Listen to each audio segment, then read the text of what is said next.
இழந்த பொருளை திருப்பி தரக்கூடிய பிரார்த்தனைகள் வைக்கும் பொழுது இந்த நாட்கள் எல்லாம் பயங்கர வைப்ரேஷன் வந்து கிடைக்கும்.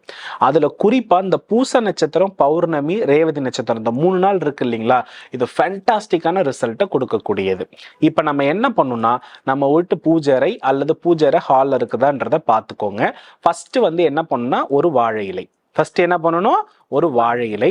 அந்த வாழை இலையில ஒரு படி பச்சை அரிசியை என்ன பண்ணிக்கணும்னா, நம்ம கலசம் வைக்கிறதுக்கு எப்படி வைப்போம் அந்த மாதிரி என்ன பண்ணிக்கணும்னா நிரப்பிக்கணும்.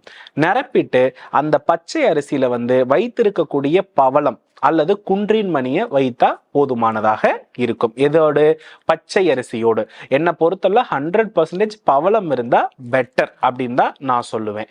அடுத்து வந்து பாத்தீங்கன்னா, அந்த பச்சை அரிசி நம்ம நிரப்பிருக்கிறதுக்கு மேல நம்ம என்ன பண்ணணும்னா, ஒரு தாமரை பூவை வைக்கணும். புரியுதுங்களா? செந்தாமரை என்ன பண்ணணும்னா வைக்கணும்.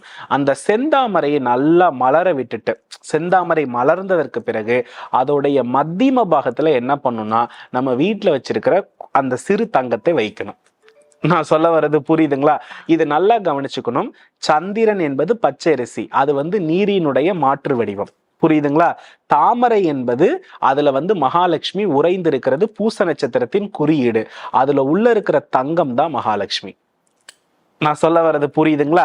இப்போ இதை வந்து கிழக்கு நோக்கி நம்ம என்ன பண்ணணும்னா, இந்த இலை வந்து அந்த நம்ம வந்து வடக்கு நோக்கி உட்காந்து அர்ச்சனை பண்ணணும். நம்ம எப்படி நார்மலா பூஜை ரூம் எல்லாரும் வீட்லயும் கிழக்கு நோக்கி இருக்கு இல்லையா, அதுக்கு முன்னாடி இந்த படையல் போட்டாலே போதுமானது. அந்த இலைக்கு முன்பாக, இப்போ இலை இப்படி நம்ம போட்டிருக்கோம்னா அதற்கு முன்பக்கத்தில் நம்ம என்ன பண்ணணும்னா, இரட்டை மீன் குறியீடு. அது எதனால வரையணும்னா, மாக்கோலத்தால வரையணும். புரியுதுங்களா? இரட்டை மீன் என்பது ரேவதி நட்சத்திரத்தின் குறியீடு. அதில் சுக்கிரன் உச்சம். நீங்க நல்லா கவனிச்சு பாத்தீங்கன்னா தெரியும். அதாவது மகாலட்சுமிக்குரிய அஷ்டமங்கலம், ஒவ்வொரு தெய்வத்துக்கும் அஷ்டமங்கலம் இருக்கு.